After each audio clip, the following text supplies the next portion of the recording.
Your boss doesn't lie to you. That's what makes it dangerous. He tells you you're reliable. He tells you you have so much potential. He tells you you're a team player, and everyone loves working with you. Every single one of those words is delivered with a straight face, sometimes with genuine warmth, sometimes over coffee like a gift. And every single one of them is a cage, not built to punish you, built to keep you producing. You've sat through that performance review. You nodded. You felt seen, maybe even proud. And then you drove home wondering why, if you're that valuable, you're still doing the same job you were doing 3 years ago. Same desk, same title. Slightly better at pretending it's fine. You're not imagining it.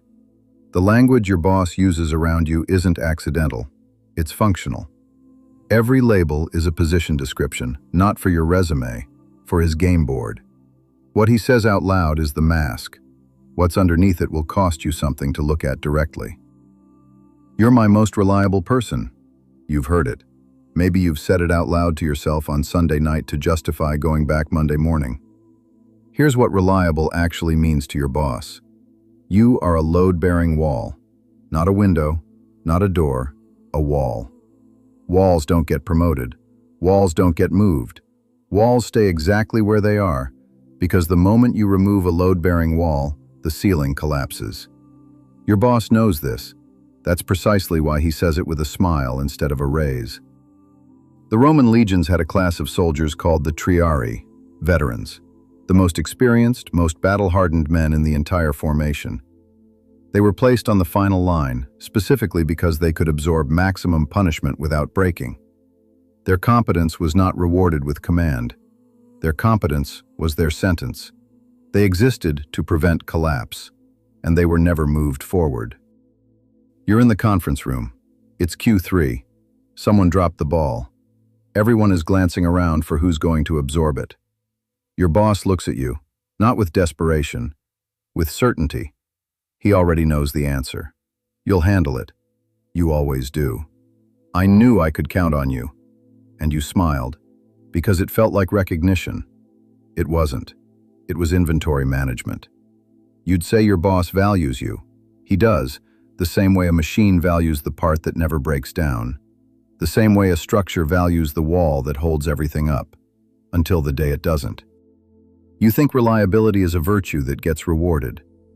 Your boss knows it's a resource that gets consumed. And the man across the hall, the one being told something completely different, he's being handled with an entirely different kind of language. Language that sounds like elevation and functions like a leash. You have so much potential. 4 words, the most expensive 4 words in the corporate vocabulary. Every year, different quarter, same sentence. You walk out of that meeting energized. You're almost there. Just one more strong quarter, one more successful project, one more proof. You're not almost there. You're exactly where they need you. Potential is not a compliment. Potential is a financial instrument. It costs nothing to issue and pays infinite dividends. Every time your boss says potential, he purchases another 6 months of maximum effort from you at 0 additional investment from him. He's not describing your ceiling. He's extending it, just fast enough that you keep reaching, never fast enough that you arrive. In 1847, a Hungarian physician named Ignaz Semmelweis discovered that doctors were killing patients by operating without washing their hands. He had the data. He had the proof.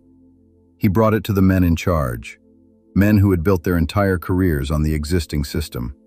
They didn't reward him. They buried him. Professionally, then institutionally. He died in an asylum, still fighting to be believed, while the system he tried to correct kept producing corpses. His superiors didn't need him to be wrong. They just needed him to be loud somewhere far away from them. Your boss isn't evil. He doesn't need to be.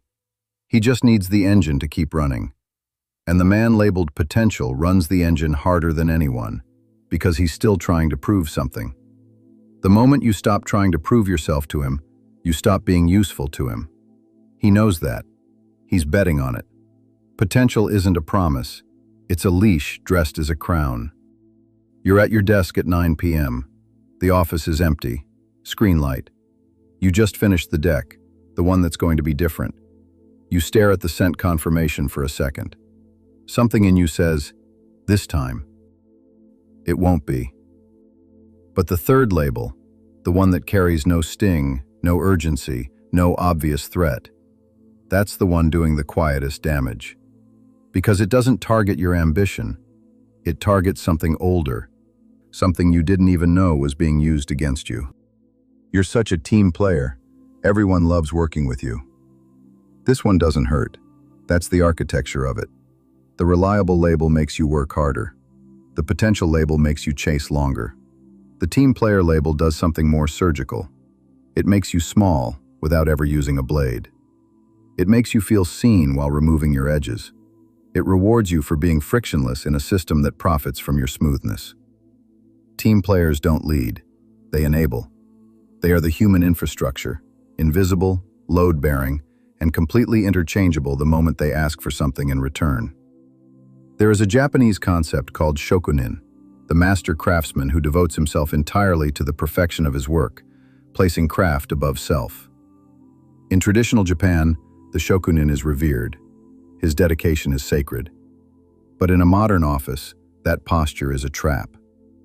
Because in a shokunin workshop, the master honors the craftsman. In a corporate structure, the team player is not honored. He is the grease that keeps everyone else's machinery from grinding. You're in the break room. Someone is venting about your manager, too loud, too close to becoming a real problem. You do what you always do. You de-escalate. You smooth it over. You send everyone back to their desks intact. Your boss passes by, nods, satisfied. No fire, no mess. He doesn't think, what a leader. He thinks, good, he handled it. You didn't resolve a conflict. You protected your boss from having to do his job. And he called it teamwork. You want to believe that being liked is currency. It isn't. It's camouflage. The men moving up aren't the ones everyone loves working with.